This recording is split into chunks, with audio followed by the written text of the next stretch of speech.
want to become a wizard or an engineer, even though my dad says they're kind of the same thing.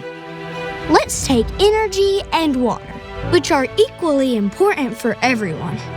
But sometimes we take them for granted.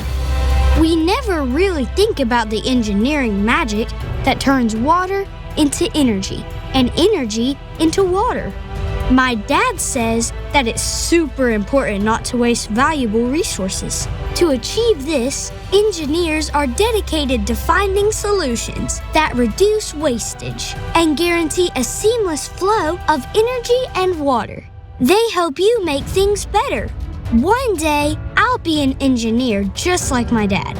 And just like him, I'll help companies find the best solutions for steam, energy recovery, heating, cooling, electrical power, and water treatment. Because I want to ensure that future generations have clean drinking water and warm homes. I promise to work hard to create the magic that will greatly improve our lives. I, for sure, want a peace of mind. Do you?